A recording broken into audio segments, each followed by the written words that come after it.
Pour ceux qui ne connaîtraient pas nos deux structures, le groupe de compétitivité d'Herbie intervient en région Occitanie, Pyrénées et Méditerranée au service de la transition énergétique via l'innovation, afin de favoriser la création de développement d'entreprises dans ce secteur. Et la Cleantech Valley est une association qui œuvre dans le développement de projets de transition écologique, de la décarbonation dans l'Occitanie également, l'accompagnement de projets renouvelables et d'efficacité énergétique, mais aussi dans l'innovation avec un accélérateur d'entreprise. Donc, je vais vous présenter aujourd'hui nos speakers qui sont en vidéo parmi nous aujourd'hui. Donc, Christelle Martinez pour EDF, Béatrice Longien pour EDF également, Bruno Rouvière pour IDESUN, Xavier Danjou pour la confiserie du Tech. Et j'ai le plaisir moi-même d'animer ce webinaire pour la Cleantech Valley. Et je propose donc d'ouvrir ce webinaire en présence de Virginie Monniément, qui est présidente de la Cleantech Valley. Et je vais également excuser André Joffre, le président du pôle de compétitivité d'Herbie, qui a eu un contretemps de dernière minute ce matin, mais sa directrice Isabelle Guichard est avec nous et on aura l'occasion, Isabelle, de vous entendre également tout à l'heure. Donc Virginie, je vais te laisser la parole. On a voulu ce webinaire dans ce contexte actuel d'augmentation des prix de marché. On voit qu'on a un grand nombre de participants. Donc je te laisse la parole pour lancer ce webinaire. Eh bien, écoutez, bonjour à toutes et tous. Je suis ravie de cette organisation de webinaire que nous avons mis en place avec le pôle de compétitivité d'Herbie. Tout d'abord, je pense que c'était une vraie attente puisqu'on avait plus de 220 inscrits hier soir pour rejoindre ce webinaire. Et pourquoi, en fait, on a souhaité l'organiser avec André Joffre et Isabelle Guichard? Tout simplement parce que les prix de l'énergie ont très fortement évolué ces derniers mois. Il y a des questions et des origines qui sont court terme, évidemment, la crise en Russie, mais on peut justement s'interroger sur pourquoi la hausse des prix du gaz a un tel impact sur les prix de l'électricité. Et puis le prix de l'énergie, il va augmenter durablement aussi. Et comme on est en train de rentrer dans une nouvelle ère, notamment de la neutralité carbone, ça nous paraissait important avec le pôle d'Herbie de vous donner les clés pour comprendre, les clés pour prendre peut-être les bonnes orientations pour vos structures, entreprises, collectivités locales. Et puis, on a essayé de réunir aujourd'hui à la fois des experts qui vous permettent de vous apporter une grille de lecture autour de l'évolution des prix, mais aussi de ne pas rester juste sur pourquoi ça augmente et comment ça va augmenter, mais aussi sur déjà des esquisses de solutions ou des solutions qu'on peut très facilement mettre en place. Et donc, on a choisi à la fois, entre guillemets, un petit peu de théorie, d'explication, mais aussi des cas concrets qu'on partagera avec vous. Et puis surtout, même si vous êtes très nombreux, n'hésitez pas à poser des questions. C'est important de comprendre. Voilà, il faut que ce soit assez ouvert pour que chacun puisse poser les bonnes questions. Ça permet aussi à tout le monde de comprendre. Et puis, nos experts et intervenants sont à votre disposition pendant tout ce webinaire pour y répondre. Donc, je vous souhaite une bonne heure d'échange, de partage et de réflexion tous ensemble. Et Isabelle Guichard fera une petite conclusion en fin de webinaire. Merci Virginie.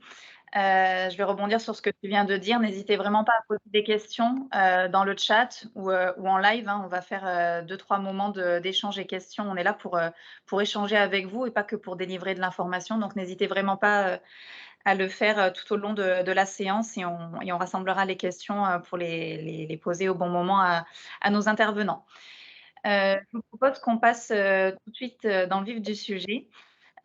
On a une présentation qui est structurée en 2-3 temps. Un premier temps sur vraiment un point de contexte sur l'évolution des prix de marché. Ensuite, une deuxième séquence sur les solutions autour de l'efficacité énergétique et on va faire un focus sur l'autoconsommation solaire et enfin on finira avec un témoignage d'une entreprise industrielle. Donc je vais donner tout de suite la parole à Béatrice Longin, qui est expert offres et services chez EDF et également Christelle Martinez, qui est directrice du développement des entreprises pour EDF. Bonjour à tous. Voilà, je vais partager mon écran. Voilà. Donc, je vais vous présenter dans cette première séquence les principales causes de l'augmentation des prix de l'électricité. Et donc, Christelle Martinez vous présentera dans cette première séquence également les leviers qui existent pour faire face à ces situations économiques, notamment les leviers sur les prix, que ce soit les leviers gouvernementaux ou des leviers qui sont à votre main. Donc, avant de rentrer dans le cœur du sujet, je voudrais déjà repositionner de quoi on parle concrètement par rapport aux factures quand on entend que les prix ont augmenté. Donc, une facture d'électricité se compose de 3 éléments, la fourniture, l'acheminement et les taxes. Donc, ce dont on va parler aujourd'hui, c'est bien la partie fourniture, avec notamment la partie sourcing, qui constitue donc cette partie d'achat d'énergie, et c'est celle-là qui a significativement augmenté ces derniers mois et sur laquelle nous allons à présent faire un zoom. Donc, tout d'abord, il faut savoir que nous sommes face à une situation inédite et historique. On est donc à des niveaux de prix qui n'ont jamais été atteints. Donc, on va regarder ensemble comment se forment les prix du marché de l'électricité et quelles sont les principales causes qui expliquent cette flambée des prix. Donc, tout d'abord, il faut savoir que la livraison d'électricité qui arrive jusqu'aux entreprises et foyers français est donc la résultante d'un maillage à l'échelle européenne. Donc, les réseaux sont en effet interconnectés à la maille européenne. Ces interconnexions permettent d'assurer déjà la sécurité d'approvisionnement. En effet, l'électricité ne se stockant pas, il faut à chaque instant un équilibre entre les moyens de production mis en fonctionnement et la consommation soutirée sur le réseau. Donc, le couplage des marchés de l'électricité permet de mutualiser ces moyens de production complémentaires et les besoins en électricité. Donc, les pays vont donc s'échanger de l'électricité par les réseaux d'interconnexion aux frontières en jouant sur la complémentarité des installations de chacun pour, par exemple, passer certains pics de consommation quotidiens ou bien encore de pallier à des moyens de production en maintenance. Ces interconnexions sont également un outil pour la transition énergétique en permettant de tirer parti de la complémentarité des mix de production européens. On va par exemple faire le choix, à certains moments, d'importer de l'énergie produite par une centrale à énergie renouvelable qui n'aura pas de débouché sur son territoire, plutôt que de mettre en route un moyen de production qui serait plus coûteux et plus polluant. Et l'organisation de tous ces échanges se fait sur des bourses d'électricité qui organisent la mutualisation des offres d'achat et de vente. Donc, comment se forment les prix de l'électricité sur les marchés? Comme nous venons de le dire, l'électricité ne se stocke pas, ce qui oblige d'actionner à chaque instant les moyens de production nécessaires pour répondre à la demande. Donc, pour garantir cet équilibre, les moyens de production sont sélectionnés par ce qu'on appelle un ordre de mérite, c'est-à-dire du moins cher au plus cher. On va d'abord mettre en route les énergies renouvelables, le nucléaire, et la demande augmentant, et ces moyens de production ne suffisant pas toujours, on va actionner sur la dernière frange de production des moyens de production thermique comme des centrales à gaz. Donc, le marché fonctionne de la manière suivante. Le prix de marché de l'électricité pour une heure de la journée, donc le prix spot, correspond au coût du combustible du dernier moyen de production appelé pour garantir l'équilibre de l'offre et de la demande. Et ce moyen de production appelé est, pour la plupart du temps, une centrale thermique et notamment à gaz. Donc, pourquoi l'envol de ces prix? Donc, à partir du deuxième semestre 2021, donc les prix du gaz et du charbon, ainsi que dans une moindre mesure des émissions de CO2 associées à ces moyens de production, ont significativement augmenté. entraînant dans leur sillage une hausse inédite des prix de l'électricité. Donc, la forte hausse des prix des combustibles s'explique par un déséquilibre de l'offre et de la demande. On a d'un côté une demande qui a explosé, liée principalement à une reprise économique post-Covid importante dans le monde et particulièrement en Asie, avec notamment la Chine. Des tensions géopolitiques qui sont venues renchérir la demande avec des tensions entre pays comme par exemple entre la Chine et l'Australie qui ont contribué à ce que la Chine décide de se passer à ce moment-là du charbon australien pour se retourner davantage vers le gaz. Et des arrivées post-Covid de gaz GNL en Europe qui avaient diminué, ce qui conjugué, comme elle partait vers la Chine, ce qui conjugué à une demande européenne soutenue par des températures qui avaient été sous la normale au printemps, avait conduit à vider une partie des stockages européens. De l'autre côté, on a une réduction de l'offre avec des tensions géopolitiques qui viennent réduire l'offre, avec par exemple la guerre en Ukraine qui est venue apporter une tension supplémentaire à un marché de gaz qui était déjà fortement tendu, avec un déséquilibre offre et demande, et donc qui est venu renchérir des prix déjà élevés. Du côté du charbon, la reprise économique et la météo en Asie post-Covid avaient joué de la même manière sur la demande mondiale. Donc, quand le gaz devient cher, la demande en charbon augmente, ces combustibles devenant plus attractifs. Donc, les deux combustibles étant substituables pour une grande majorité d'usages, dont la production d'électricité. Donc, un deuxième facteur à jouer sur cette tendance visible depuis 2021, donc les difficultés rencontrées sur des productions minières de 5 gros pays producteurs de charbon, des problématiques d'infrastructure, de transport, de grève ou d'intempéries qui avaient eu un impact direct sur le volume produit par ces pays comme la Chine, la Colombie, l'Australie, la Russie et l'Afrique du Sud. Et enfin, concernant le CO2, qui lui n'est pas proprement parlé une matière première, mais qui est devenu un marché à part entière depuis 2005 et la mise en place du protocole de Kyoto pour la préservation de l'environnement. Donc, comme vous le savez, pour une tonne de CO2 produite par une centrale à charbon ou à gaz, le producteur est dans l'obligation de compenser son empreinte carbone en achetant l'équivalent en volume CO2 sur le marché. Et une nouvelle législation européenne plus contraignante pour faire baisser les émissions de CO2 a généré une anticipation d'achat de quotas en masse faisant doubler les prix des quotas. Et enfin, certaines tensions sur l'équilibre entre l'offre et la demande d'électricité, reprise économique suite au Covid, moins de disponibilité de centrales de production nucléaire. Donc, comme on vient de le voir, les prix de marché de l'électricité sont donc impactés par toutes ces hausses dont je viens vous parler. Donc, comme on l'a vu, il existe le marché spot, donc, qui traduit l'équilibre physique à chaque pas horaire, donc, qui traduit donc qui reflète le dernier coût de production du dernier moyen de production appelé pour assurer l'équilibre de l'offre et de la demande. Et nous avons aussi donc le marché à terme. C'est quoi le marché à terme?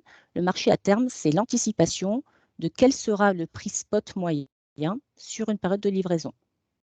Donc, lorsque votre fournisseur vous établit un contrat d'électricité sur 1, 2 ou 3 ans, donc schématiquement, on contractualise avec le prix de marché qu'on appelle forward, c'est-à-dire la vision que j'ai aujourd'hui, donc à la date où on vous établit votre contrat, de ce que seront les prix spot sur la période de livraison de votre contrat, par exemple 2023 et 2024. Donc le graphique là, que vous voyez à l'écran représente les prix de la bourse de l'électricité à terme depuis 2014. Donc on voit 3 courbes. La courbe bleue qui représente l'année de livraison N+3, la courbe verte qui représente la courbe de livraison N+2 et la courbe orange qui représente la courbe de livraison N+1. Donc on constate que sur ces 10 dernières années, les prix de marché de l'électricité étaient en moyenne autour de 50 € par mégawattheure. et que la situation que nous vivons depuis le deuxième semestre est inédite, puisque le premier palier qui a été franchi le 5 octobre 2021 avec des prix à 168,40 € par mégawattheure, un deuxième palier aussi significatif le 22 décembre 2021 avec des prix à 407,50 € par mégawattheure. Ici, sur la droite de l'écran, vous voyez les prix de clôture à la bourse de l'électricité de hier soir, donc au 11 juillet 2022, avec des prix qui s'affichent à 456,55 € par mégawattheure pour 2023, 256 € pour 2024 et 207 pour 2025. Donc, vous constatez que ces prix sont dégressifs. 2025 coûtant moins cher que 2024, coûtant moins cher que 2023. Donc, on constate quasiment toujours cette dégressivité des prix sur les marchés, donc qui sont liés par une meilleure vision des risques à courte échéance, ce qui a tendance à pousser les prix N+1 à la hausse. Donc, en voyant la superposition de ces courbes, on constate qu'un contrat avec un prix moyenné sur 3 ans coûtera moins cher, par exemple, qu'un contrat sur un prix de 1 an ou 2 ans. Donc là, je vais passer la parole à Christelle pour nous parler des leviers qui existent sur la hausse des prix pour faire face à la situation économique.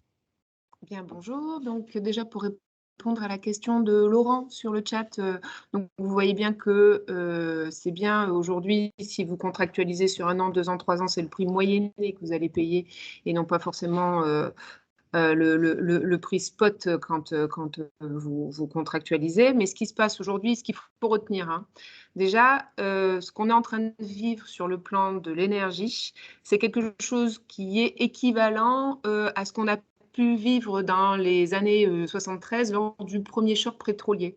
Donc, c'est ce qu'affirment les économistes. C'est un vrai raz-de-marée de ce qui est en train de se passer aujourd'hui sur l'évolution des coûts de l'énergie. On se rend compte que ça devient un bien vital, stratégique et indispensable pour le bon équilibre d'un pays, de ses habitants, des entreprises qui font la force économique. Donc, jusqu'à présent, comme Béatrice le montrait hein, sur les schémas précédents, l'énergie était quelque chose qui était moins stratégique pour un ménage ou pour une entreprise, même si c'était important. Aujourd'hui, on fait vraiment face au fait que l'énergie revient au cœur des débats dans notre pays et dans l'Europe entière. Donc, c'est un bien qui est désormais vital et stratégique. Et il faudra faire avec, comme le soulignait Virginie. On voit bien que c'est une tendance plutôt de fond.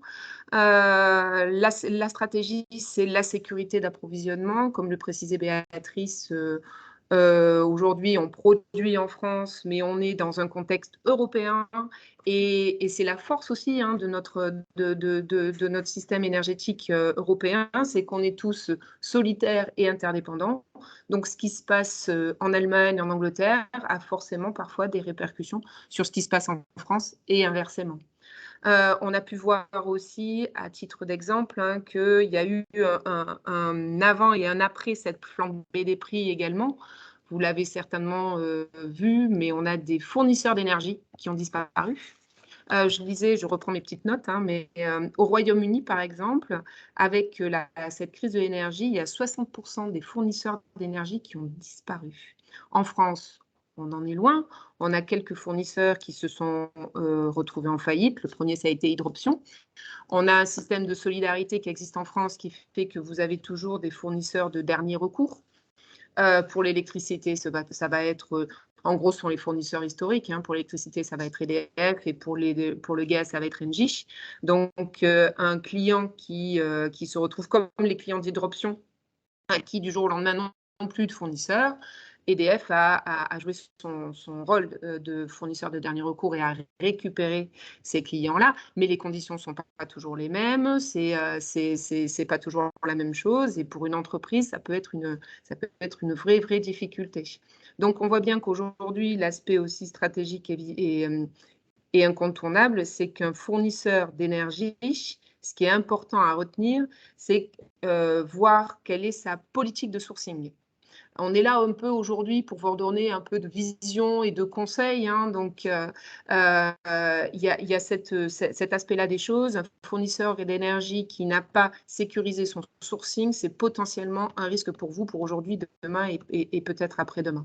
Donc, le conseil qu'on peut vous donner aujourd'hui, c'est que nous, notre job de fournisseur, c'est d'acheter l'énergie nécessaire à votre besoin aujourd'hui et demain, puisqu'on contractualise sur 1, 2 et 3 ans, et donc s'assurer qu'on aura toujours les électrons qui arriveront en temps et en heure. Donc, soyez très vigilants à ça quand vous faites le choix de votre fournisseur d'énergie. Le sourcing, aujourd'hui, c'est devenu véritablement stratégique. Les petits leviers, donc, pour faire face à cette situation économique avant peut-être… Oui. Christelle, il y a des questions dans le chat. Est-ce que tu peux y répondre avant de passer à la suite? Parce que je pense oui, alors Christelle, je vais te les adresser. Il y avait une question de compréhension sur le prix. Est-ce qu'un industriel paye le même prix spot ou le prix moyen? Ce que je disais tout à l'heure, ou Béatrice, tu peux peut-être y répondre puisque c'est… tu l'as précisé quand tu expliquais, vas-y peut-être.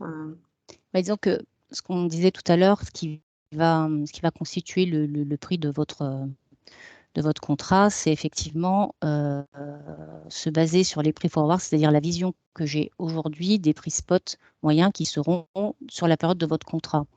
Donc ensuite, le prix à la bourse de l'électricité est le même pour tout type de contrat.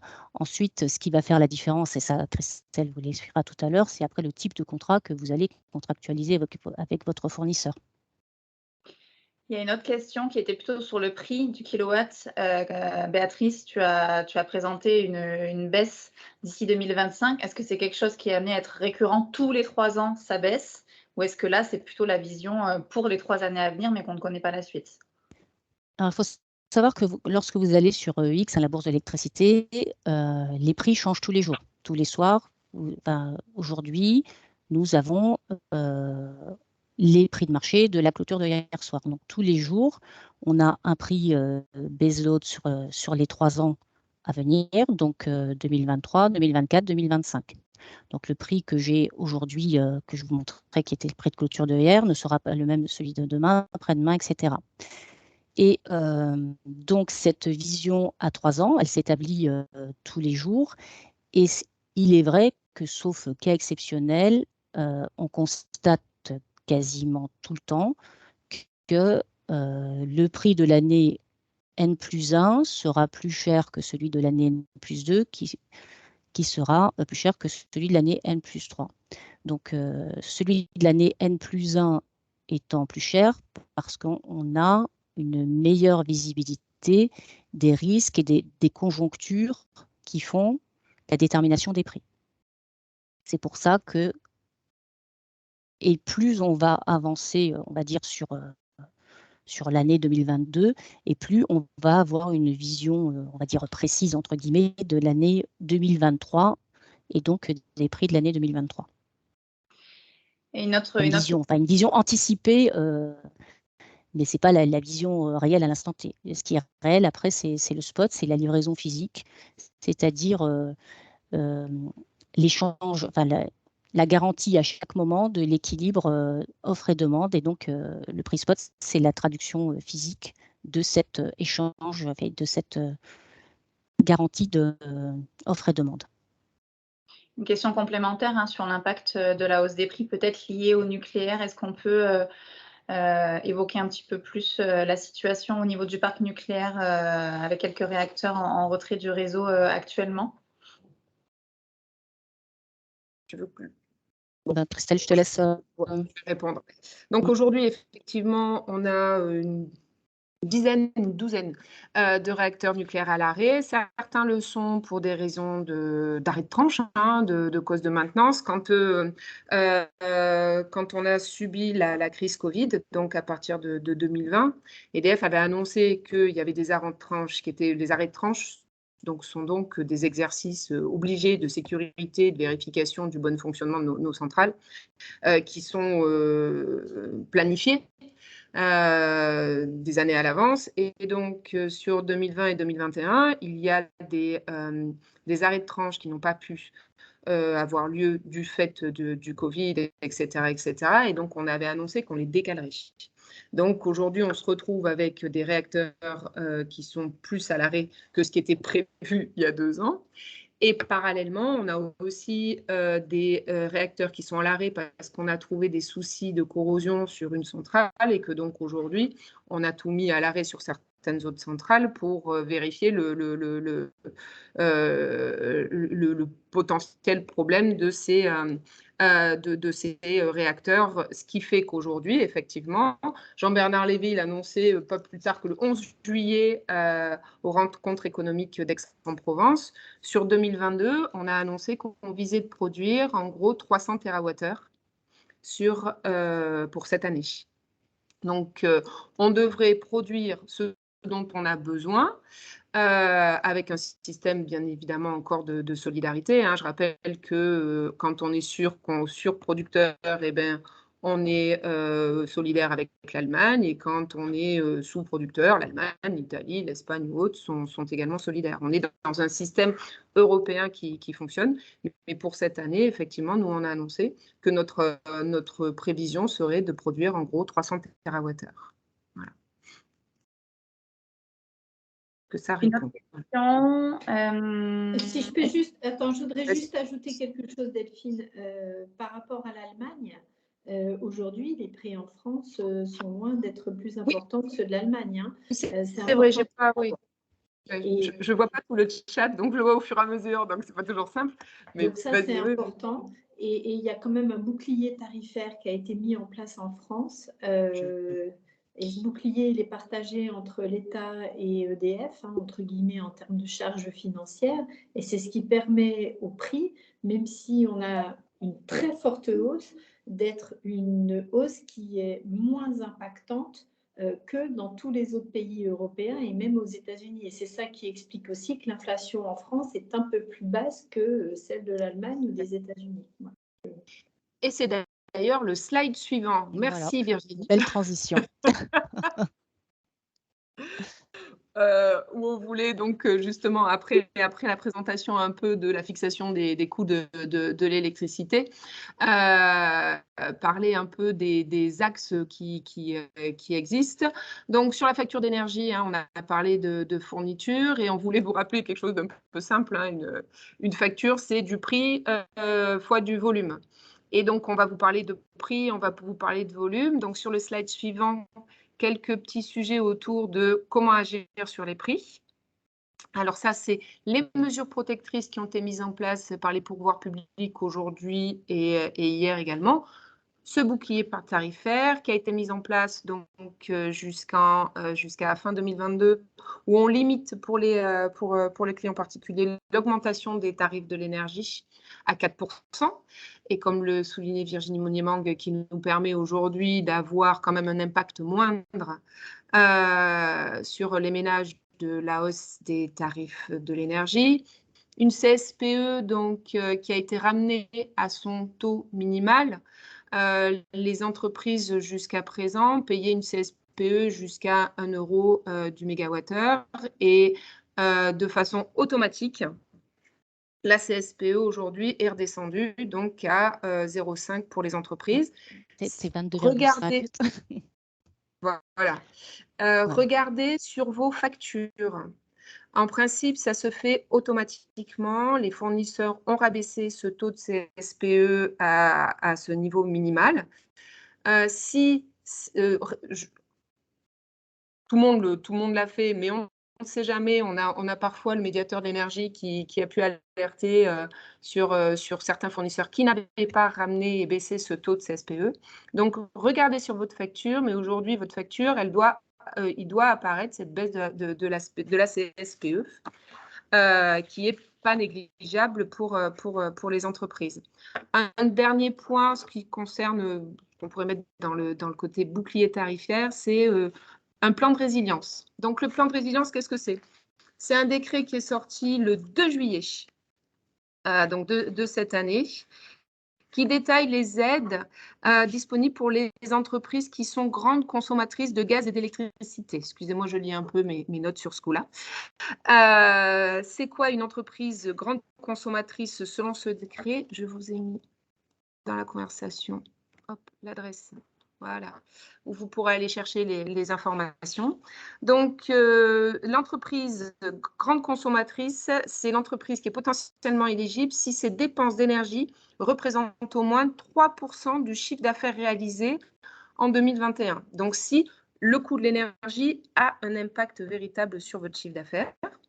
Les coûts donc éligibles susceptibles d'être pris en charge par cette aide sont calculés avec une règle que vous découvrirez si ça vous intéresse. Et cette aide, elle peut prendre en charge 30, 50 ou 70% des aides éligibles. Ce sont des aides plafonnées, bien évidemment, mais il y a donc le gouvernement qui a encore décidé d'aider les entreprises dans cette lutte contre l'augmentation des prix sur 2022, ce qui fait que ça ramène quand même, ça limite aujourd'hui l'augmentation des coûts de l'énergie sur l'année 2022.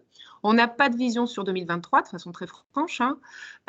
Et puis au bout d'un moment, il ne faut pas rêver, l'impact aura lieu dans les entreprises. C'est pour ça qu'il faudra aussi qu'on parle économie d'énergie et peut-être autres moyens de production, mais sachez que voilà, il y a quand même déjà des éléments qui ont été mis en place par le gouvernement depuis quelques mois, et là, à nouveau, sur ces aides gouvernementales pour les entreprises.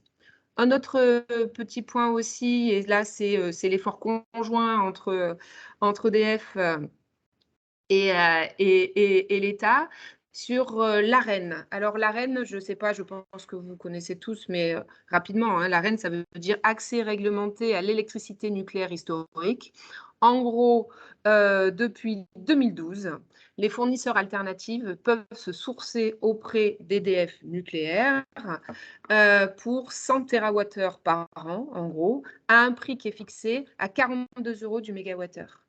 Ce prix, il a été fixé par le gouvernement et tout le monde peut se sourcer à 42 € du mégawattheure à hauteur de 100 TWh par an. EDF, bien évidemment, réplique ça et propose les mêmes conditions à ses clients.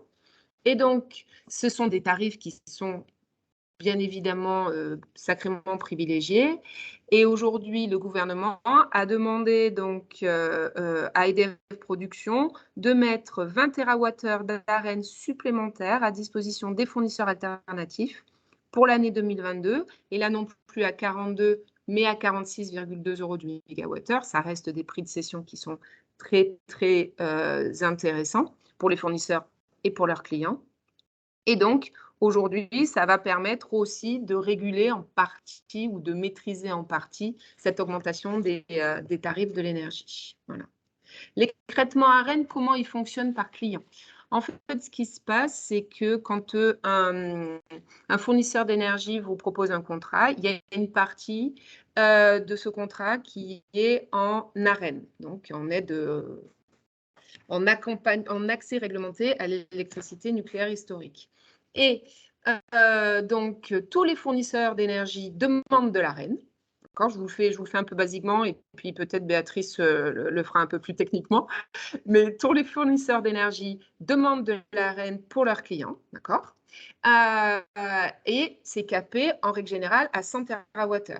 Cette année, ce sera 120 TWh. Et donc, on va partir sur le truc classique à 100, c'est plus simple pour moi pour donner un exemple.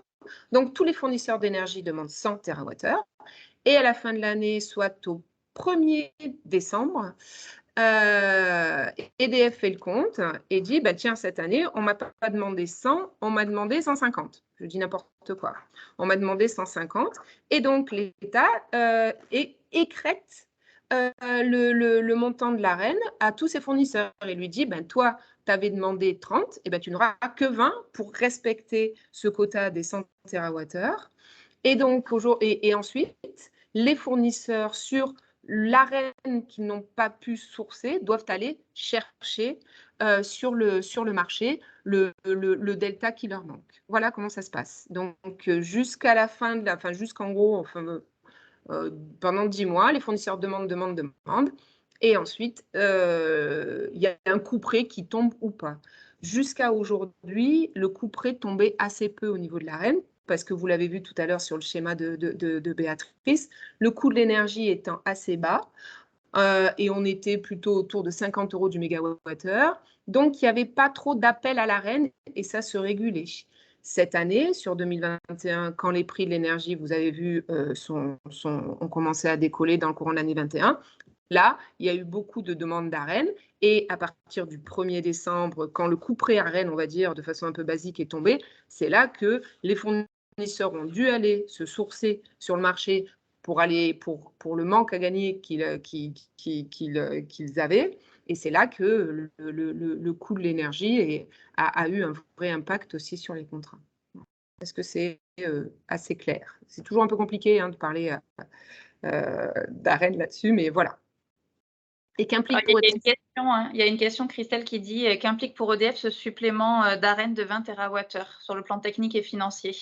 Alors, sur le plan financier, c'est qu'on continue à contribuer largement aux mesures protectrices mises en place par les pouvoirs publics. Aujourd'hui, il faut savoir que ce supplément Arenh, en règle générale, pour EDF, c'est toujours quelques milliards d'euros qui grèvent clairement les comptes de l'État. Et ensuite, sur ces 300 TWh qu'on va produire aujourd'hui, il faudra voir comment ça se régule et comment, sur ces 300, il faudra en donner 120 au niveau de l'Arenh. Voilà. Je vous propose qu'on avance et que peut-être Christelle et Béatrice, vous pouviez apporter réponse à l'écrit dans le chat aux réponses aux questions à laquelle vous pourrez apporter réponse par écrit. On y répondra quand on laissera la parole aux autres intervenants. Et puis, n'hésitez pas, après, vous aurez que nos coordonnées à échanger en direct. J'ai vu des choses sur du tarif jaune ou autre. Ça, on ne va pas y répondre sur le webinaire. Donc ça, c'est sur le tarif, sur les prix. Et ensuite, un petit point sur les volumes, donc sur le slide suivant. Aujourd'hui, alors donc je continue sur les prix. Aujourd'hui, quelques conseils sur les tarifs. Regardez bien vos contrats.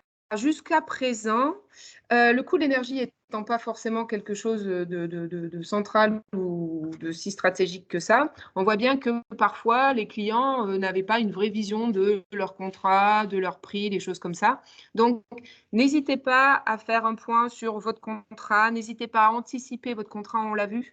A priori, quand l'Arenh arrive en fin d'année, si vous renégociez un contrat en toute fin d'année, il faut savoir que c'est souvent là que les coûts de l'énergie sont le plus hauts. Donc, ce n'est pas forcément le moment pour vous, le meilleur moment pour négocier de nouveaux contrats. La durée, après, c'est à vous de voir parce que vous pouvez aussi vous dire, tiens, le prix de l'énergie va baisser, donc je reste sur des contrats courts. Ça, c'est votre choix et votre niveau de risque.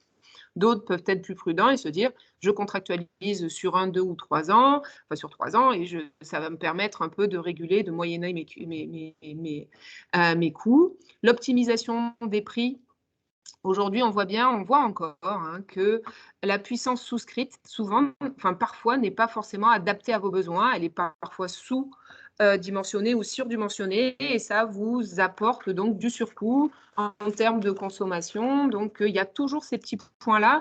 C'est peut-être des petites choses, mais n'hésitez pas à faire le point, à contacter votre interlocuteur commercial, quel qu'il soit, pour vraiment faire le point sur votre contrat. Il y a peut-être des sources d'économie à faire.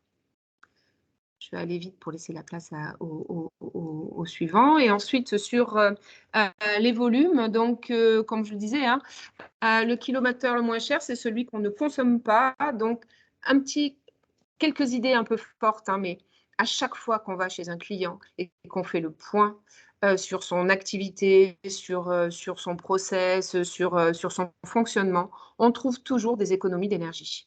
On trouve toujours des économies d'énergie qui sont parfois simples et rapides à mettre en place. Il y a des choses qui sont toutes simples, qui tournent autour de éco-gestes, autour de la baisse de la température, de consignes de vos locaux. L'ADEME disait que 1 degré de baisse de température des locaux, c'est 7% de moins sur votre facture. Ça, c'est l'ADEME qui le dit. Vous pouvez aussi mettre en place des dispositifs de pilotage. Aujourd'hui, on ne peut pas faire des économies d'énergie si on sait pas, si on n'a pas la vision de l'impact de nos différentes utilités, de nos bâtiments sur les consommations d'énergie. N'hésitez pas à mettre en place des solutions, des dispositifs de pilotage qui vont vous permettre d'être vraiment beaucoup plus réactifs sur le pilotage, pourquoi pas intelligent de votre bâtiment, où une salle de réunion n'a pas forcément besoin d'être chauffée autant que des bureaux à côté, alors qu'elle est utilisée 1 heure tous les 2 jours.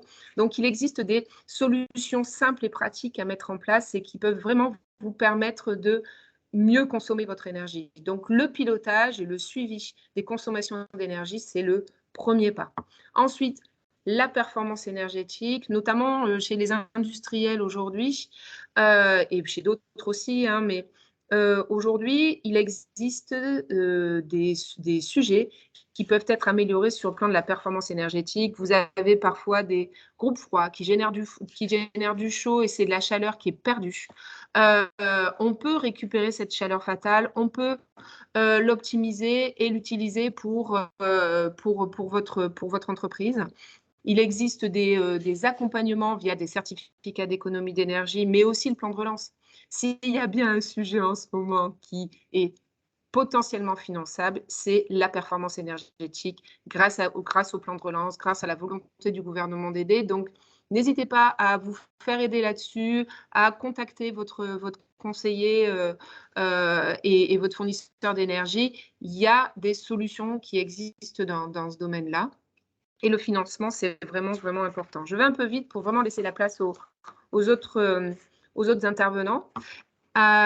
Et donc, la slide suivante, c'était sur un petit point aussi. Donc, on a parlé d'optimisation de son contrat, on a parlé de faire des économies d'énergie, mais vous pouvez aussi décider d'être un peu plus acteur de votre production d'énergie et de votre consommation d'énergie en devenant producteur d'énergie. Aujourd'hui, l'autoconsommation solaire, c'est vraiment possible et vous allez avoir des exemples. Vous maîtriserez votre facture d'énergie à raison de 20% de votre facture. Dans le contexte actuel, c'est intéressant. Vous sécuriserez votre prix, vous saurez un peu ce que ça représente. Vous pourrez valoriser votre image et vraiment faire part de votre engagement dans la transition énergétique. Je ne vais pas plus loin sur l'autoconso parce qu'on va en parler.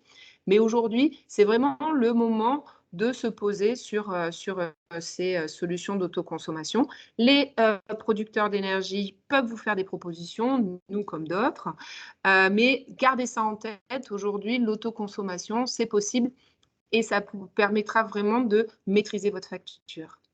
Et je ne pourrais pas finir sans vous parler aussi de ce qui vous attend. On parle d'augmentation des coûts d'énergie. Demain, on va vous parler de plus en plus de décarbonation.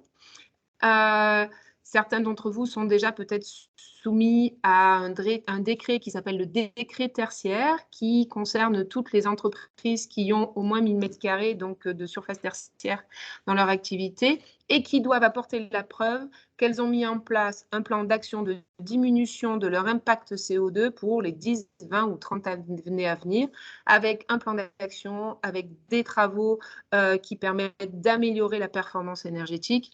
Donc, c'est le sujet aussi qui arrive, c'est qu'on va demander aux entreprises d'être plus respectueuses de l'environnement et plus neutres en CO2.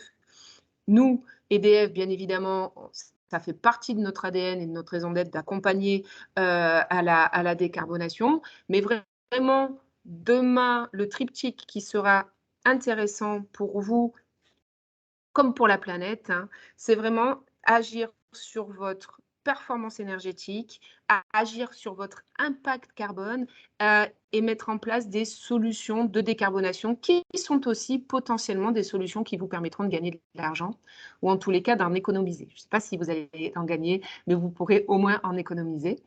Donc, c'était ça les grands sujets qu'on voulait vous mettre à disposition ce matin. Voilà. Merci Christelle. Ce que je vous propose, Béatrice et Christelle, c'est de rester avec nous quelques minutes et de prendre le temps peut-être d'apporter réponse par écrit aux nombreuses questions qui sont arrivées dans la conversation. On va avancer sur l'autoconsommation solaire avec Benoît Rouvière. Tu as fait une transition effectivement sur l'autoconso sur la fin de cette partie-là. Ne soyez pas frustrés, on va vraiment apporter réponse à toutes vos questions là par écrit et on prendra encore quelques minutes pour ceux qui peuvent dépasser le timing à la fin de ce webinaire. Donc merci à toutes les deux, Béatrice et Christelle. Monsieur Rouvière, je vous laisse la parole pour un focus sur l'autoconsommation solaire. Merci, bonjour à tous. Donc Benoît Rouvière, je suis le gérant du bureau d'études IDESUN. Alors, ce n'est pas ces slides-là, ce n'est pas les bons slides. Si, ce sont les bons slides, Monsieur Rouvière, on a juste enlevé, vous inquiétez pas, ce sont les bons slides. Ouais, d'accord, oui, je ne les avais pas vus. Donc, on est un bureau d'études indépendant, totalement indépendant, spécialisé dans le solaire photovoltaïque. Avec mon associé, on a fait plus d'une trentaine d'années dans le solaire photovoltaïque, donc c'est un sujet qu'on connaît bien et on intervient sur des missions classiques d'études de faisabilité et des missions de maîtrise d'œuvre et d'assistance à maîtrise d'ouvrage pour des projets photovoltaïques depuis les phases de conception, de dimensionnement, de suivi de travaux et puis après de réception. On fait aussi quelques audits et un peu de formation. On intervient pour le secteur privé, mais également pour le secteur public. Donc, on intervient sur toute la chaîne de la valeur dans le photovoltaïque. On peut passer au slide suivant peut-être. Alors, d'abord, quelques éléments de contexte sur le photovoltaïque. Pour dire que cette filière est une filière mature, c'est une filière qui existe depuis plus d'une cinquantaine d'années, donc les produits, les solutions sont parfaitement éprouvés. Pour le photovoltaïque, il n'y a pas de pièces à mouvement, donc ce sont des produits qui sont fiables, ça fonctionne quasiment tout le temps. Et les produits sont garantis, les modules du moins sont garantis 25 voire 30 ans aujourd'hui, donc on est vraiment sur des technologies éprouvées. Les solutions pour la mise en œuvre des solutions, que ce soit en toiture ou sur des ombrières, sont parfaitement éprouvées également. On a des solutions qui sont certifiées par le CSTB, qui est l'organisme de certification des produits, et les assureurs aujourd'hui assurent ces solutions sans problème. Les projets sont rentables, photovoltaïques, on a un coût qui est de plus en plus compétitif, donc on vient de voir tout à l'heure l'évolution permanente du coût de l'énergie. La courbe du photovoltaïque, le coût du kilowattheure en photovoltaïque depuis 20 ans a fait exactement le contraire, c'est-à-dire qu'il est parti d'à peu près 50 centimes pour arriver aujourd'hui à 4 centimes, donc on est à l'inverse et on est extrêmement compétitif, ce qui fait que investir dans un générateur photovoltaïque, c'est un placement qui est très, très rentable et les rentabilités sur ces projets-là sont supérieures à tous les autres placements qu'on peut avoir de façon classique. Ce sont des projets qui sont bancables, les compagnies d'assurance les connaissent parfaitement bien, ils ont aussi des experts dédiés, donc en fait, ils n'ont aucun souci pour assurer vos projets et surtout vous les financer. Et puis, c'est une filière d'avenir. Les perspectives de croissance sont extrêmement importantes. Je crois que dans les années passées, plus de la moitié ou quasiment la moitié des investissements dans les unités de production d'électricité était le photovoltaïque, qui est le moyen de production aujourd'hui qui se développe le plus et le plus rapidement. Et enfin, ça permet aussi de lutter contre le changement climatique, puisque c'est une énergie parfaitement renouvelable, gratuite, et qui n'émet aucun CO2 lors de la production. Voilà. Et comme on vient de le dire et comme on va le voir, c'est effectivement une réponse adaptée pour lutter et trouver des leviers par rapport à l'augmentation du coût de l'énergie. Alors, les projets, vous avez la possibilité de faire différents types de projets.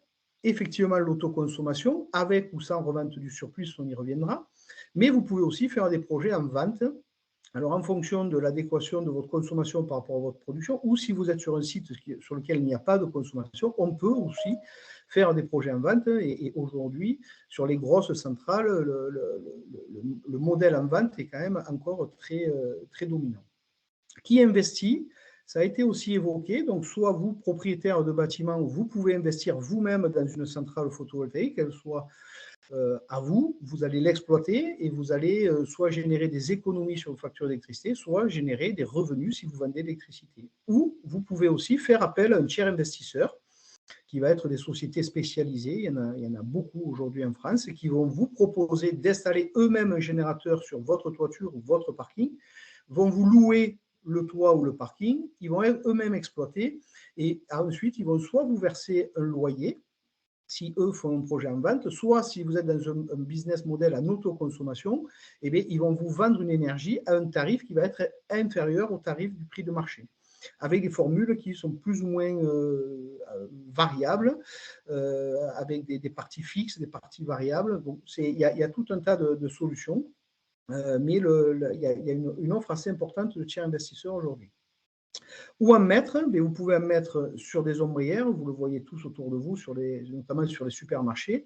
Aujourd'hui, même si le coût du massif béton, des charpentes est quand même plus élevé, ces projets-là bénéficient de deux avantages. Le premier, c'est qu'il y a moins de contraintes techniques sur une ombrière que sur un toit par rapport aux spécificités du toit. Et ensuite, on apporte aussi une couverture des voitures, donc un service aux usagers qui vont venir se garer, qui vont mettre leur voiture à l'abri d'hiver, de la pluie, l'été, de la chaleur, donc et qui donne une image très visible aussi en faveur de l'environnement. Vous pouvez aussi le faire sur des toitures, donc des toitures, soit des toitures plates, soit des toitures inclinées, comme je le disais tout à l'heure. Il y a des solutions pour tous ces types. Et ensuite, il faudra se poser la question de savoir comment exploiter cette centrale, surtout si vous, propriétaire qui investissez, il y a aussi des offres de services pour vous aider et à qui vous pourrez sous-traiter l'exploitation de vos centrales si vous investissez vous-même. Le slide suivant. Alors, ce slide est un peu... Alors, il y a beaucoup de graphiques qui ne sont peut-être pas très lisibles comme ça, mais vous aurez le mérite de pouvoir les reconsulter après. C'est pour expliquer en fait toutes les mesures d'accompagnement sur l'autoconsommation en fonction de la puissance des centrales. Donc, si vous avez une centrale de moins de 100 kW crête, donc environ 2000 m², vous avez à la fois une prime à l'investissement qui va être variable en fonction de la puissance et qui peut aller sur les toutes petites installations jusqu'à 30 centimes du kilowatt crête. Et ensuite, il y a un dispositif qui vous permet de vous faire racheter votre surplus. Donc, tout ce que vous n'avez pas consommé, on va vous le racheter à un tarif de 10 centimes jusqu'à 9 kg et jusqu'à 100 kg, un tarif de 6 centimes. Donc ça, c'est le dispositif pour les moins de 100 kg. Dans la tranche de 100 à 500 kg, donc des générateurs pour des toitures ou des parkings assez conséquents, il y a également un tarif de rachat qui est proposé et qui est le même en fait que si vous faites un générateur totalement en vente, qui se situe aujourd'hui à 10 centimes. Mais par contre, ce dispositif est limité en quantité d'énergie qui peut être revendue sur le réseau. En gros, 75% de la production peut être revendue à peu près à 10 centimes. L'excédent va être à 4 centimes. Par contre, si vous faites un générateur en autoconsommation, donc là, vous allez avoir peut-être 50% de l'énergie que vous allez consommer vous-même. Donc, tout le reste, donc les 50% qui seraient revendus au réseau à 10 centimes. Et le fait de pouvoir valoriser 100% des électrons photovoltaïques qui vont être produits, c'est ce qui permet d'avoir une rentabilité la plus importante possible.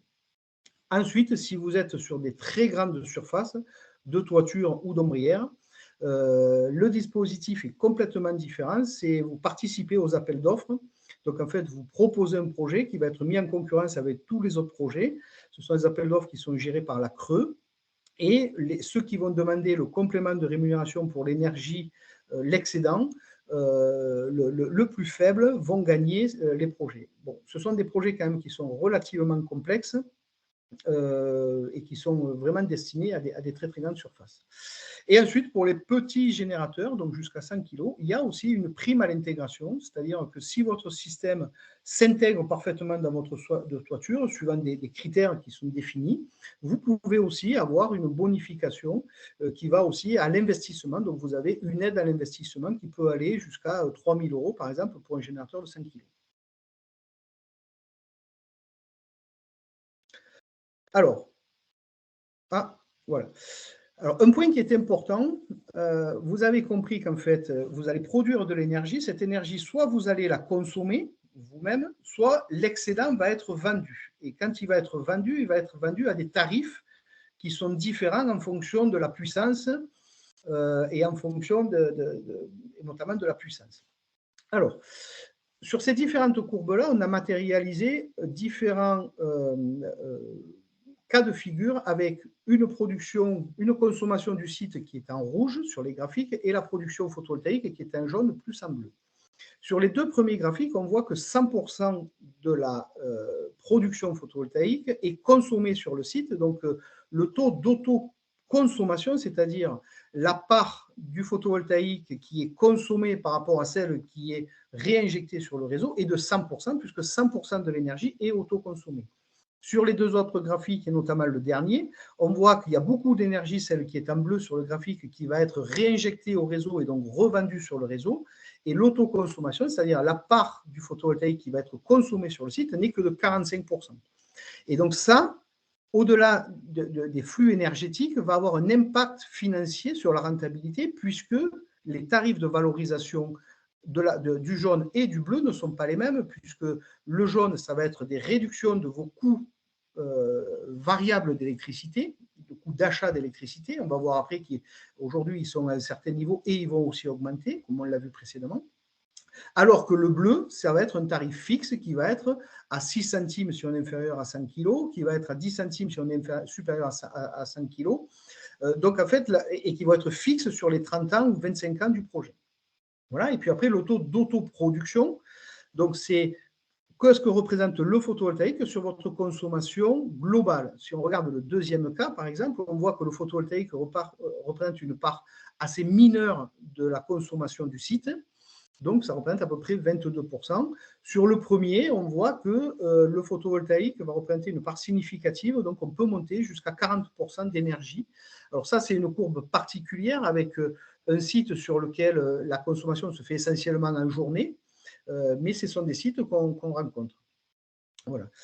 Un dernier point, un autre point aussi, c'est l'adéquation des puissances, puisque vous avez une puissance de raccordement qui est liée à votre quota d'achat d'énergie, donc c'est votre puissance de souscription.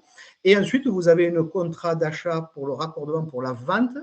Et si les deux ne sont pas les mêmes, et si en mettant du photovoltaïque, vous êtes obligé d'augmenter votre souscription, dans ce cas-là, vous pouvez impacter la rentabilité de votre projet, puisque vous allez avoir un abonnement qui va vous coûter plus cher. Mais c'est relativement à la marge. Et donc, sur le slide suivant, on va parler d'un des critères certainement le plus important sur les études de rentabilité des projets photovoltaïques. Ce qui va vous intéresser, c'est de savoir effectivement combien je vais économiser d'argent ou quelle va être la rentabilité de mon investissement que je vais faire. Le paramètre le plus important va être l'estimation de l'évolution du kilowattheure dans les 20, 25 ou 30 années à venir. Et là, je dois dire qu'on voit beaucoup de disparités. En tant que bureau d'études, on essaie d'être le plus juste possible. Certaines entreprises vont venir vous proposer des investissements en vous disant qu'on va avoir une augmentation faramineuse de l'électricité. Et ce qui est représenté sur le graphique en bas à gauche montre que tout ça est un peu exponentiel. C'est-à-dire que si on met 5% par an d'augmentation, eh bien, au bout de la première année, les 5% s'appliquent sur le prix initial plus les 5%, etc., etc. Donc, en fait, ça fait un effet un peu logarithmique, on va dire, et exponentiel.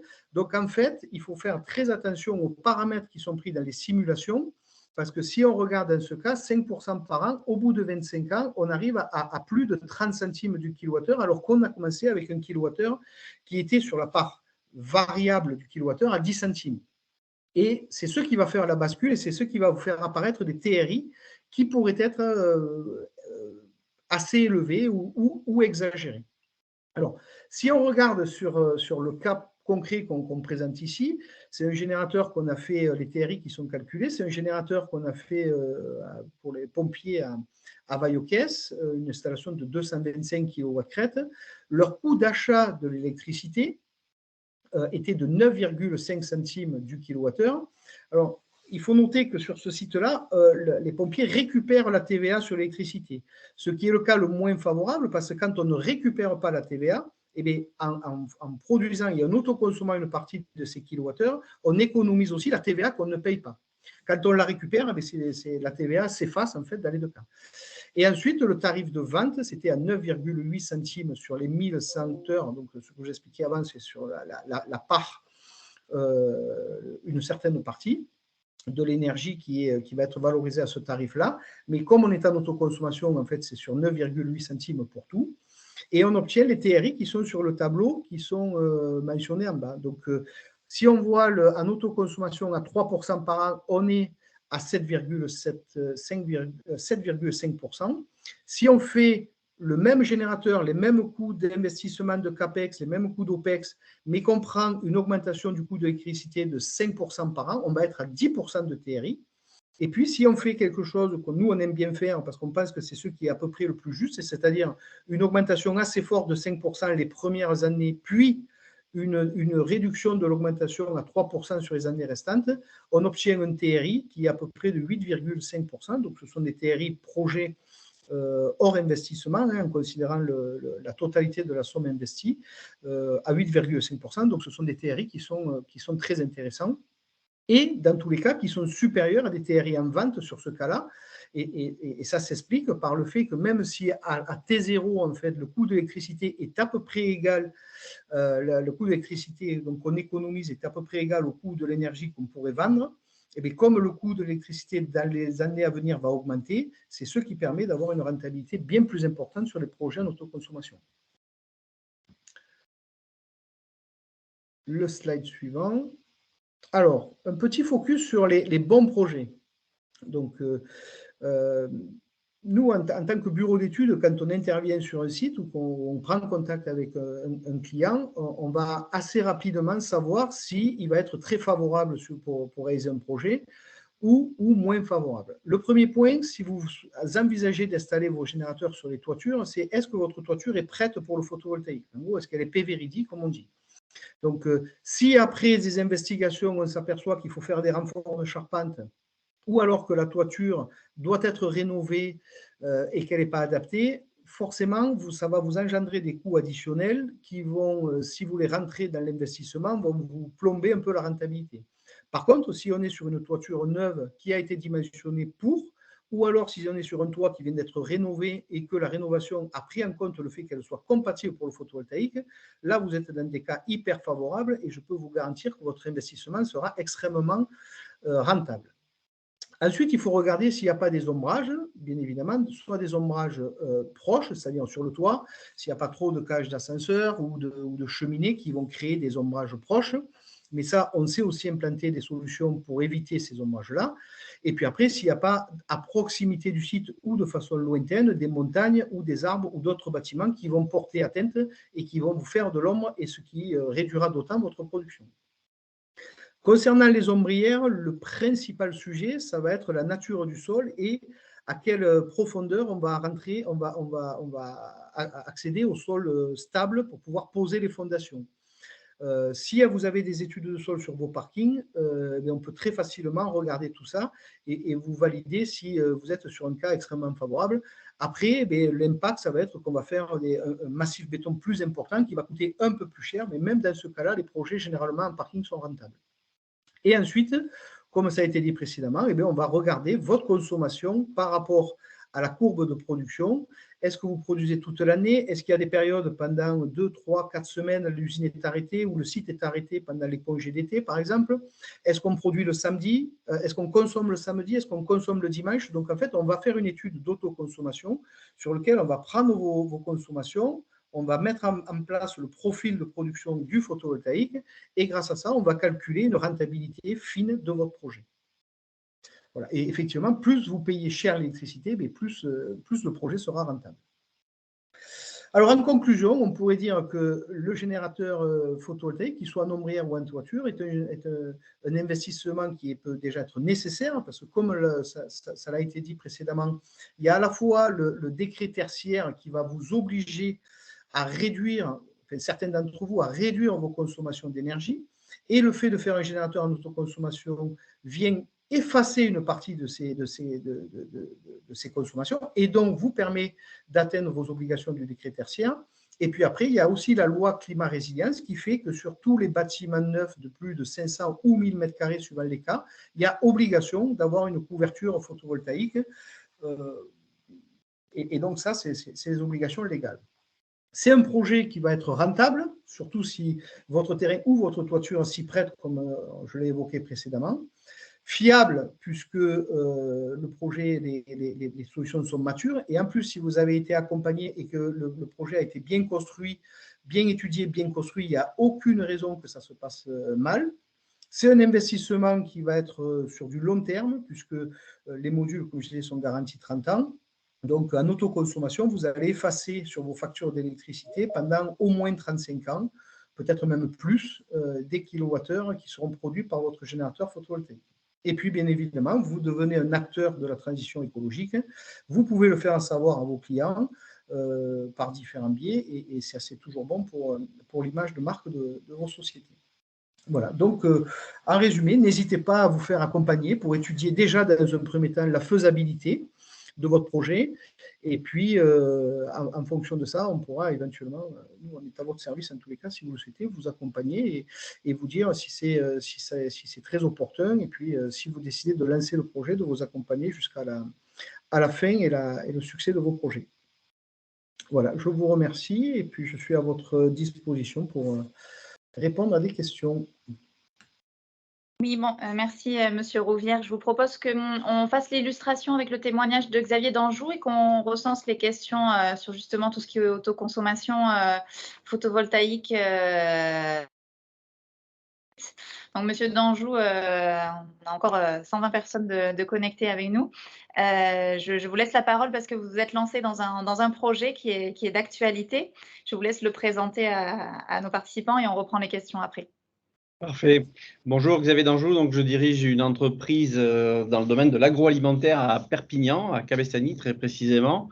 Nous sommes fabricants de biscuits et de chocolat, donc sur un site qui emploie à peu près 100 personnes avec une saisonnalité pour les périodes de Noël et de Pâques. 3 domaines d'activité, la biscuiterie, avec un produit emblématique, j'en profite pour faire un petit coup de pub, la Rousquille. C'est un biscuit emblématique du sud de la France, un très bon produit que vous pouvez retrouver chez tous nos partenaires. Voilà, donc on est fabricant de biscuits. Il se trouve qu'on a lancé dans le cadre du plan de relance un projet de nouvelle usine qu'on avait mis dans les cartons quand il y a eu la crise du Covid qui nous a affectés de façon sévère.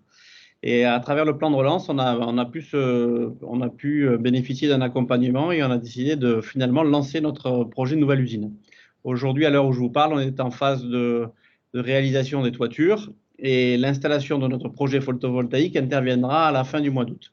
Alors, concernant le projet photovoltaïque, plusieurs éléments nous ont poussé à partir sur ce projet. Le premier élément, c'est bien évidemment la volonté de maîtriser le coût de l'énergie. Et entre la phase de l'étude, la première phase d'étude et la phase finale, on a eu plusieurs évolutions de tarifs. Et aujourd'hui, bon, vous l'avez ici résumé, on a plusieurs compteurs d'électricité de différents tarifs selon les emplacements des compteurs et les types d'utilisation pour notre magasin, pour l'unité de production, etc. Avec des variations sur les abonnements, variations sur les heures creuses, les heures pleines. En fait, il faut retenir, grosso modo, sur le contrat nouveau qu'on a signé au mois de décembre l'année dernière, on va avoir une augmentation entre 20 et 25% de notre poste énergie électricité. Donc ça, c'est dans le cadre de notre nouveau contrat. Sur l'électricité, 20 à 25%. Sur le gaz, c'est un peu plus de 40%. Donc aujourd'hui, le poste énergie va impacter très lourdement notre activité, notre compte de résultat. Donc ça, c'était le premier élément, la volonté de maîtriser. Le deuxième élément, c'est que dans le cadre d'un projet de nouvelle usine, Monsieur Rouvière l'a évoqué, quand vous faites une superficie de plus de 1000 m², et nous on est à peu près à 3000 m² de projet, vous avez une obligation de réaliser une installation photovoltaïque. Alors cette obligation, pour nous, je ne l'ai pas vécue comme une contrainte, c'était une suite logique de notre démarche RSE qui se matérialise par pas mal d'actions en faveur de l'environnement, de la décarbonation. On a fait un diag écoflux avec l'aide de la BPI qui nous a permis d'analyser nos consommations, de définir des stratégies de réduction de nos dépenses énergétiques et également de calibrer notre investissement industriel pour optimiser notre consommation à venir. Et donc, la démarche photovoltaïque, elle était claire, elle était bienvenue. Par contre, je me suis heurté très vite à une problématique, c'est la problématique de l'assurance. On l'a évoqué rapidement, M. Rouvière l'a évoqué. Il faut savoir que les assureurs, ils sont relativement frileux par rapport au projet photovoltaïque. Donc, la première réponse que j'ai eue, c'est si vous faites du photovoltaïque, on ne vous assure pas. Je dis, c'est quand même paradoxal puisque la loi française me demande de réaliser une installation photovoltaïque. Donc, il va falloir qu'on trouve une solution, sinon on aura un problème. Donc, pour trouver cette solution, et étant donné que l'architecte que j'avais choisi n'était pas forcément un spécialiste du photovoltaïque, j'ai fait appel, parce que je suis dans une démarche locale, de travail avec des acteurs locaux. J'ai contacté donc une société locale qui nous a aidés à définir, alors je vais la citer, c'est Texol, donc Monsieur Joffre et son équipe, Madame Bétarel qui doit nous écouter là, qui nous a accompagnés sur l'étude pour bien paramétrer notre projet. Alors au départ, j'ai hésité sur des solutions de sous-traitance complète de mon toit. Puis j'ai rapidement opté sur la décision de faire de l'autoconsommation pour des raisons budgétaires, pour des raisons philosophiques, c'est-à-dire que je voulais que ce soit au bénéfice de ma société et non pas au bénéfice d'une société tiers avec un contrat de bail à construction, etc. Donc je voulais vraiment que notre entreprise puisse inscrire cette démarche de décarbonation dans sa démarche RSE. Donc, Texol nous a aidés d'abord à étudier par rapport à l'implantation. Donc, vous avez un visuel de notre site actuel avec un parking que vous voyez en gris sur lequel est en train de construire la nouvelle usine. Et donc, Texol nous a fait différents scénarios avec des solutions de type ombrière, puis selon différentes techniques d'orientation des panneaux photovoltaïques. Et on a fait un choix qui permettait d'optimiser à la fois l'investissement et le TRI de ce projet. Ce dossier technique, il m'a permis de m'assurer que mon projet était économiquement viable. Il m'a permis de me réasseoir avec l'assureur pour dire, bah, écoutez, j'ai un prestataire qui a pignon sur rue, qui est un spécialiste du photovoltaïque et qui sait définir les caractéristiques techniques d'une exploitation photovoltaïque qui va être pérenne dans le temps et fiable dans le temps, en évitant tout risque, donc qui sera conforme à toutes les réglementations en vigueur, qui sera optimisé, contrôlé et entretenu régulièrement dans le cadre d'un contrat de maintenance que j'ai également signé en même temps que l'investissement. Voilà, donc ça m'a permis de valider cette option technique qui au départ était une option totalement repoussée par l'assureur, qui a finalement accepté que l'on fasse ce photovoltaïque. Et enfin, ce n'est pas négligeable pour des entreprises, des partenaires financiers, c'était un dossier technique qui m'a permis de démontrer que le projet finalement s'autofinance et que la tendance c'est que l'autofinancement va s'accélérer dans la mesure où on parlait de ces évolutions de TRI avec les simulations d'augmentation à venir du coût de l'énergie. Ben le rendement est amélioré au fur et à mesure des augmentations de coûts de l'énergie. Donc, dans notre cas de figure, on est sur un projet qui va nous permettre de faire 226 kW crête. Alors, je n'ai pas le donné, si vous ne l'affichez pas, je ne vais pas le retrouver, mais bon, je pense qu'on est sur 226 kW crête. Ou 225, voilà, donc une toiture orientée est-ouest. Donc nous, on est dans un cas de figure optimum, d'après ce que j'ai pu entendre de la part de M. Rouvière, un toit tout neuf qui a été adapté d'entrée de jeu avec une charpente qui accepte de recevoir les panneaux photovoltaïques de dernière génération, avec une résistance en termes de poids, des conditions d'étanchéité, enfin bon, tout ce qu'il fallait pour qu'on puisse installer notre système. Donc 224 kW crête, et avec une particularité, c'est que dans le cadre de l'étude, j'ai transmis donc l'ensemble de mes courbes de consommation tout au long de l'année, et on a pu étudier quel était le modèle de consommation de mon entreprise. Bon, il se trouve qu'on travaille de 6 h du matin à 10 h du soir en double équipe et même le samedi. Il se trouve qu'on a des frigos, des machines qui produisent de l'énergie de type air comprimé, des fours électriques, des systèmes de conditionnement, de convoyage, enfin, tout un tas d'éléments qui nous amènent à avoir des pics de consommation dans les moments clés de production. Donc une adéquation, si vous voulez, entre la consommation et la production. Donc, on a pu déterminer, donc ce n'est pas moi, parce que ce n'est pas moi le scientifique dans l'affaire, qu'on allait atteindre une autoconsommation de 97% de l'énergie qui allait être produite par l'installation photovoltaïque précédemment définie. Et ça, cette production, en termes de kilowatts créés, ça couvre à peu près 20 à 25% des besoins de mon entreprise.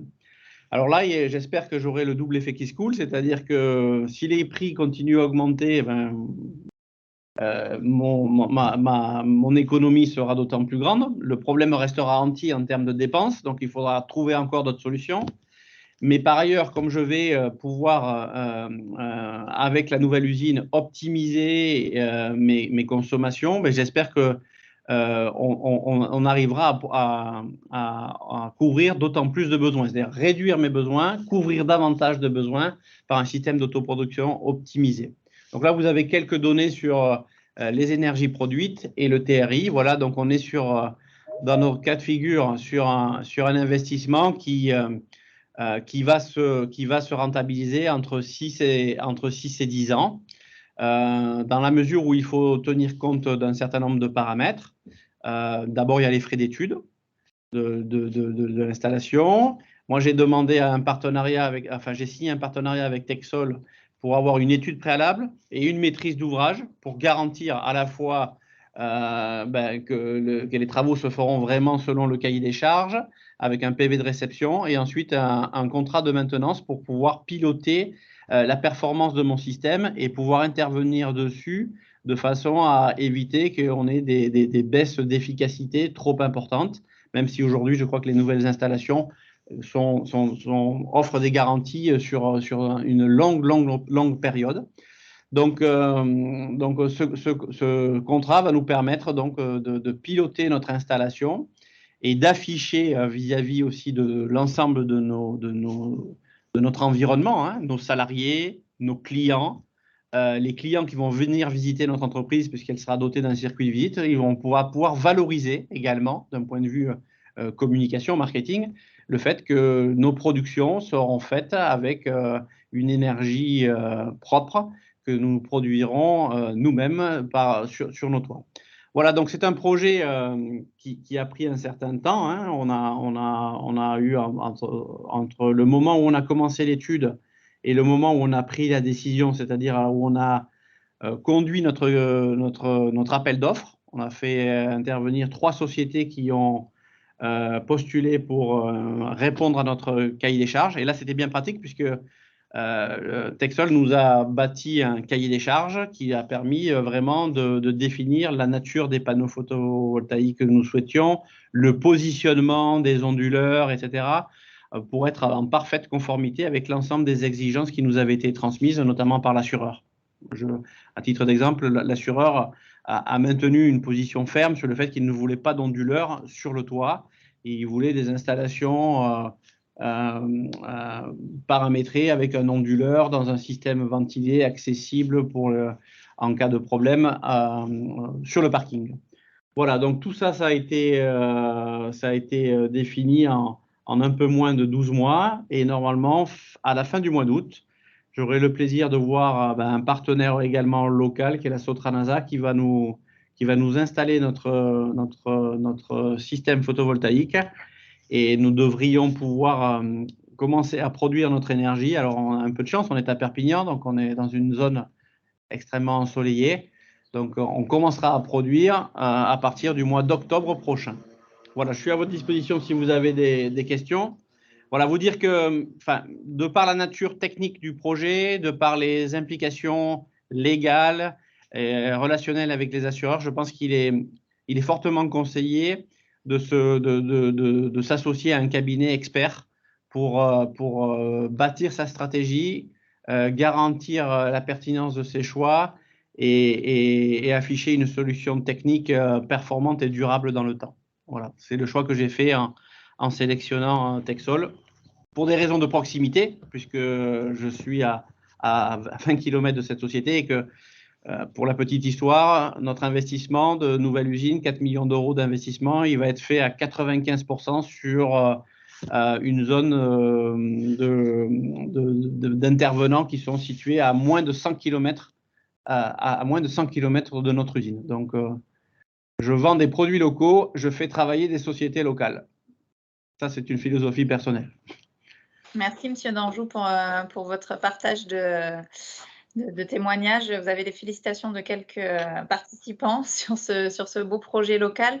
Alors, peut-être quelques questions à Monsieur Rouvière et vous sur l'autoconso. Donc, déjà, il y avait une question sur l'augmentation constatée du matériel aujourd'hui. Est-ce que, Monsieur Rouvière, vous pouvez apporter un commentaire là-dessus sur les panneaux, les onduleurs, le câblage? Alors, effectivement, vous le savez tous, il y a une augmentation sur les prix, notamment de l'acier. Donc, sur tout ce qui est structure et qui plus est sur des ombrières où il y a beaucoup d'acier, il y a une augmentation qui est quand même sensible. On peut parler d'une augmentation qui va se situer pour l'acier aux alentours des 20-30%. Pour les modules, c'est relativement limité. On est plutôt sur une augmentation de l'ordre de 5%. Si ça en reste là, avec une prévision que ça se stabilise.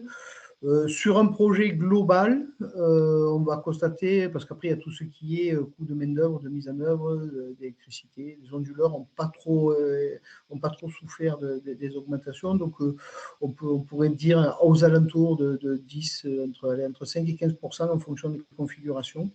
Donc ça impacte un peu la rentabilité des projets. Mais malgré tout, les projets restent rentables.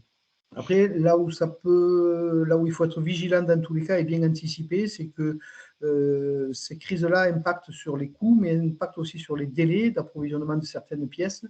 Donc, il faut être vigilant sur la gestion du timing des projets pour rester bien dans les clous. Alors, il y a une autre question sur l'autoconsommation collective. Est-ce qu'il y aurait des mesures sur la rentabilité des projets d'autoconsommation collective? Est-ce qu'il y a des mesures aujourd'hui pour réduire l'impact économique des taxes dues à l'usage du réseau électrique pour ces projets? Mais malheureusement, alors effectivement, on n'en a pas parlé aujourd'hui puisque c'était peut-être pas trop le scope, mais l'autoconsommation se décline dans deux volets. Donc, un premier où on va produire sur le même site et consommer sur le même site. Et il y a aussi la possibilité de faire de l'autoconsommation collective, c'est-à-dire plusieurs participants montent un projet d'autoconsommation collective ensemble. Certains peuvent être simplement consommateurs, d'autres peuvent être producteurs, d'autres peuvent être consommateurs et producteurs. Et ce qui est produit et qui est réinjecté sur le réseau va être déduit directement des factures d'électricité des participants consommateurs au projet d'autoconsommation collective. Donc, on pourrait penser qu'on a à peu près la même rentabilité que sur des projets d'autoconsommation individuelle, et ce n'est pas le cas parce que, en fait, dès lors qu'on remet de l'énergie sur le réseau, toutes les taxes d'acheminement qu'on a vues tout à l'heure vont s'appliquer, et donc, en fait, on va devoir les payer. Et ça grève pas mal la rentabilité des projets d'autoconsommation collective. Et en plus, ces projets-là ont une dimension particulière puisqu'il faut créer une structure juridique qui va porter le projet, qui va signer avec Enedis et avec l'acheteur les contrats. Donc, tout ça rajoute de la complexité. Il y a parfois des frais d'avocat ou des frais de notaire là-dedans. Donc, les projets d'autoconsommation collective, on en fait certains et ça se passe bien, mais les rentabilités sont quand même moindres que sur des projets d'autoconsommation individuelle. Et puis, je crois qu'il y avait encore une question sur le stockage aussi. Oui, je vous laisse y apporter réponse, Monsieur Rouvière, si vous l'avez vu effectivement sur la capacité de stockage. Alors j'ai été un peu surpris. Les premières intervenantes d'EDF ont dit que l'électricité ne se stocke pas. Il faut nuancer ces propos. L'électricité se stocke en petite puissance et en très grosse puissance. On a l'habitude, on intervient aussi sur des gros projets à l'international, notamment en Afrique, et on est sur des gros projets extrêmement importants de stockage, où on va mettre des unités de stockage qui vont être exploitées par les gestionnaires de réseau. Donc ça se fait, et ça se fait aussi sur vos sites à vous. La complexité aujourd'hui, c'est que le coût du stockage est quand même encore assez cher, mais on voit la même décroissance du coût du stockage qu'il y a eu sur le coût du photovoltaïque, avec des baisses qui sont très significatives d'année en année. Et quand on regarde même aujourd'hui les données qui avaient été sur la décroissance des coûts qui avaient été faits il y a 10 ans, aujourd'hui, on est 2 fois en dessous des prévisions de réduction du coût du stockage. Donc, le coût du stockage baisse de jour en jour. Et il viendra un moment où, personnellement, je suis convaincu, et je l'espère vivement, et qu'il arrive le plus tôt possible, où l'énergie photovoltaïque, une énergie intermittente, couplée à des unités de stockage, pourrait avoir, quand on parle des mix énergétiques, comme on a vu tout à l'heure, des coûts qui sont très significatifs aujourd'hui, pourrait avoir une place prépondérante dans le mix énergétique. Sur vos installations aujourd'hui, ça s'étudie. Il faut plutôt le voir sur des petites installations comme un moyen de sécuriser l'installation. On a un avis quand même assez réservé parce que quand on fait tourner les business plans sur des installations avec du stockage pour stocker une partie de la journée, la réinjecter le soir, sur des petites installations, ce n'est pas très avantageux financièrement. Donc, vigilance quand même quand on vous propose des unités de stockage sur vos installations photovoltaïques, à bien regarder comment sont constitués les business plans et les hypothèses qui sont prises. Voilà. Merci, Monsieur Rouvière. Je ne vois pas de nouvelles questions qui sont arrivées. Il reste quelques questions sur les prix en début de session de webinaire auxquelles nous n'avons pas répondu. On va y apporter réponse par écrit aux participants, pas d'inquiétude. Il est presque 13 h. Je vous propose de conclure ce webinaire. Merci à tous les intervenants pour leurs explications. Et je vais demander à Isabelle Guichard de conclure sur ce webinaire aujourd'hui qui a sollicité et donc mobilisé presque 180 personnes en participation et de nombreuses questions. Et donc un timing un peu allongé. Bon, je vais faire très court, hein, simplement, donc on a bien vu les différentes interventions, à la fois comment se déterminait le prix de l'énergie et déjà des réponses avec des solutions à court terme pour mieux gérer l'impact que peut avoir ce prix sur la rentabilité, que ce soit des entreprises, mais aussi des budgets des collectivités territoriales ou du simple citoyen. Un certain nombre de mesures, on l'a vu aussi, ont déjà été prises par les pouvoirs publics pour limiter cette hausse donc, des prix.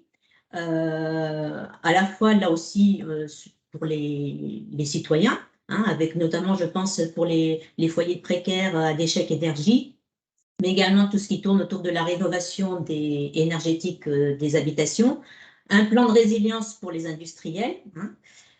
Néanmoins, on est quand même, les experts de l'énergie sont quand même inquiets sur la période hivernale qui vient, étant donné qu'on n'a aucune maîtrise, on l'a vu, sur cette augmentation des prix, dans un contexte quand même géopolitique assez inédit, puisque, comme on l'a dit, on n'a pas vu ça depuis le choc pétrolier des années 73. Donc, afin de passer ce cap, il y a quand même un certain nombre de petites actions à court ou moyen terme que l'on peut mettre en place. Donc, je retiendrai tout ce qui tourne autour de la maîtrise de la consommation. Hein, ce sont les fameux éco-gestes, mais également tout ce qui tourne autour de l'efficacité énergétique, que ce soit les bâtiments, que ce soit les équipements, la mobilité, hein, les transports, c'est également important. On a vu des solutions également à court terme, comme le développement de l'autoconsommation, à la fois individuelle, voire collective, même si effectivement c'est peut-être un peu moins rentable que l'individuel. Mais aussi, c'est l'opportunité au niveau des industriels d'étudier et de mettre en œuvre de nouveaux process industriels, s'appuyant sur des énergies alternatives comme les ENR, hein, que ce soit le solaire, l'hydrogène, la méthanisation ou la géothermie. Enfin, il y a un point qu'on oublie souvent, c'est aussi développer tout ce qui tourne autour de la formation pour permettre une meilleure adéquation entre les métiers de demain et les formations initiales ou continues que l'on devra développer, parce qu'en fait, on voit désormais, au jour d'aujourd'hui, hein, qu'il y a une certaine tension sur ces métiers et que c'est un frein au développement de ces énergies renouvelables. Donc, l'aspect formation est également important. Enfin, donc, pour conclure sur une note positive, je dirais que si cette crise russo-ukrainienne a exacerbé la tension sur les marchés de l'énergie, c'est aussi une formidable opportunité pour développer donc tout ce qui est énergie renouvelable, innover. Et je dirais qu'on a un certain nombre d'outils qui vont nous aider que ce soit les politiques européennes à travers notamment la fameuse feuille de route du Repower EU, que ce soit au niveau de nos politiques nationales avec tout ce qui est accompagnement de la transition énergétique dans le cadre de France 2030, voire après dans nos différentes régions, comme par exemple nous, notre région Occitanie et son RIPOS, hein, puisque c'est la région Occitanie qui souhaite être la première région européenne à énergie positive d'ici à 2050. Et toutes ces actions seront accompagnées d'outils financiers extrêmement importants, que ce soit en matière d'investissement, que ce soit en matière de recherche et innovation ou d'aide. Donc, pour conclure brièvement, c'est le message que à la fois le pôle d'Herbie et la Cleantech Valley voulaient vous transmettre, c'est trouver des solutions innovantes, vous accompagner sur ces énergies alternatives dans le cadre d'un mix énergétique. Et nous serons très heureux de pouvoir vous aider. Merci Isabelle pour cette conclusion sur une note positive. Donc effectivement, vous avez aussi cité la géothermie, les réseaux de chaleur. On sait qu'il y a eu beaucoup de sujets là qui ont émergé dans ce webinaire. Ce sera l'occasion de donner d'autres rendez-vous que la Cleantech Valley et le pôle de compétitivité d'Herbie organisent ensemble. Donc on sait qu'il y a beaucoup de sujets en ce moment qui peuvent nourrir plein de questions. Donc, on vous donne rendez-vous à une prochaine session webinaire ou conférence. N'hésitez pas à suivre notre actualité respective. Et donc, on vous donne rendez-vous à la rentrée cet automne pour de nouveaux rendez-vous sur ces sujets assez passionnants. Merci encore à tous nos intervenants et à votre écoute, vous, les auditeurs de l'autre côté de l'écran. Et on mettra le replay dans la journée en ligne pour tous. Merci à tous. Merci. Merci. Au revoir. Merci, au revoir. Au revoir.